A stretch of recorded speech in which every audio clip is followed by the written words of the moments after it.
me again. I just wanted to finish talking about the products that I'm liking right now because I got cut off in the last video. I hate that stupid 10-minute rule. Don't you guys hate that? Seriously, like, what's the big deal? Why do we have to have a 10-minute limit? I don't know. Dumb. Anyway, I know they're trying to save space on their servers and whatnot, but still dumb. Okay, so I already talked about the Lash Blast and the Wash Off Waterproof Mascara, and I was starting to talk about lipsticks that I'm using and loving. And so I mentioned the Smooth Minerals lipstick. This does have SPF, by the way, in Apricot Glow that I'm really liking. And I mentioned that I'm using Twinkle Pink, which is a pink color that unfortunately I don't have with me. But I really didn't get to show you the color at all. And I have it on. Well, let me put some more on.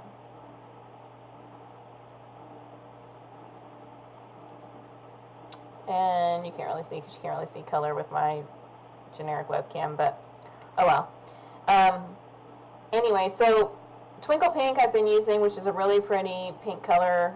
I use that one when it matches what I'm wearing. So if I'm wearing a lot of black and I want just a little hint of color, because usually if I wear a lot of black, I'll do like a really smoky gray eye with kind of a, you know, cat's eye, winged eyeliner kind of thing, a real dramatic eye. But I might want a little bit of color, so I'll put the pink on. Or if I'm wearing pink, I'll wear the Twinkle Pink, that kind of thing. But majority of the time I wear this Apricot Glow. And this color just, I mean, it matches everything.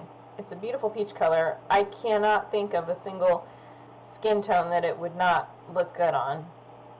And I really like it because if I do a really neutral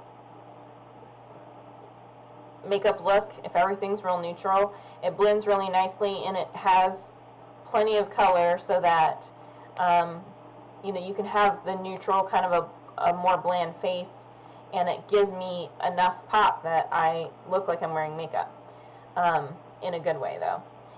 But I also like it because if I'm doing a really super dramatic eye, like a really smoky eye or a very winged out eyeliner or something, for me on my face, I feel like my eyes are my best features. So when I'm going out or when I'm getting really dressed up, I really play them up.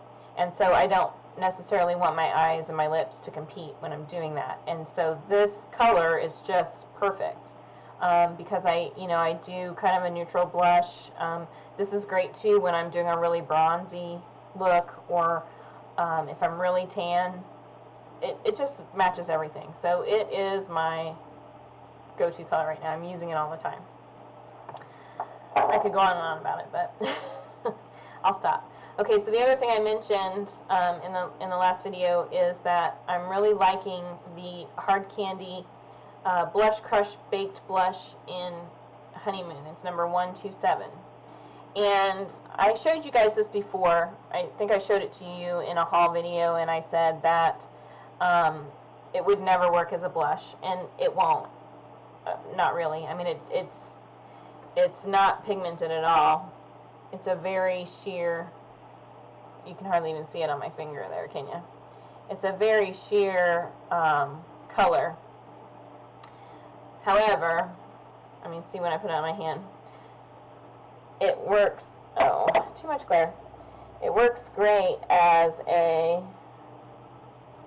you can't even see it there, as a highlighter. What I've been doing with it, and I don't have my brush here, but I've been using, I did a swap with Lisa D1, and she sent me an e.l.f. blusher brush, and it's an angled blush brush.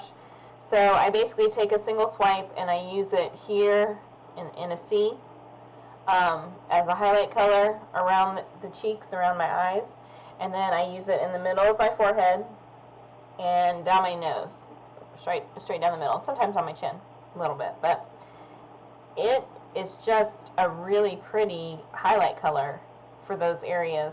And I found that it goes really well with HD foundations or the Photo Ready type foundations,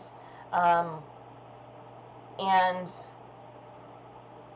you know, it doesn't have enough color to be a blush by itself, but it's really pretty over blush, blushes, or if maybe you have a color that you feel is a little bit too harsh for some reason, Use a little bit of this over it. Maybe you feel like it's not quite the right undertone for to match your skin's undertone or something. Use a little bit of this over it, and it will mute that out a little bit. I use it, I tend to contour my cheeks here, and then I use blush here, and I use this right over the top of the blush. So I'm not usually covering my blush with it, but I'm kind of doing 3 gradations of color, the contour, and then a little bit higher to the blush, and then a little bit higher I'm using this as a highlighter. So it reminds me of the mineralized skin finishes and those types of things that everybody has. I've not used it as an all-over powder in any way. I guess you could, but it does, I don't want to say it has a shimmer, because it doesn't necessarily, and I don't want to say that it reflects light, because I don't want to make it sound like if you're in a picture that it's going to cause a glare or make you look shiny or anything like that, because it doesn't do that either. It really just brightens up those areas that you want to have brighter, and especially with the HD foundations, it's almost like the perfect finish to those. And so that's why I really like it, because you're using those HD foundations to cover up all your flaws, and so that they don't reflect or give you a shine when your photo's being taken. And typically highlighters will give you a shine, or they will reflect the light or things like that. And this doesn't. It really just kind of brightens up those spots just the right amount, I found. And it's such sheer color that I think it probably would work on any skin tone. I can't think of a skin tone that it really wouldn't work for. So it's worth a try. Don't buy it to use as a blush. I don't know about the other colors. This is the only color I've tried. There are other colors. There's a pink one that I look at all the time, and I really love the color. But I've not tried it because I feel like it wouldn't be a good match for me as a blush color, because I kind of have ruddy red cheeks anyway. So too much pink on me can be not a good thing sometimes. And then as a highlight color, I was kind of afraid that pinkness might still show through, but probably not. I probably should just give it a try, because if it is like this one, then it's really just going to be a sheerness to it anyway, and that pink's probably not going to show up. But I have seen a few videos where there have been a few colors of this blush that people have been using actually as a blush, so some might be more pigmented than others. They might be more pigmented than this one, but anyway, you get the picture. Okay, tweezers. I want to talk about tweezers really quick. These are a pair of ergonomic tweezers that I got from Avon, and Avon has different kinds of tweezers all the time. So I got these, like before Christmas. I got everybody in my family some. Everybody's so big on Tweezerman tweezers, and I'm not saying anything against Tweezerman tweezers. I don't have any kind of beef against them.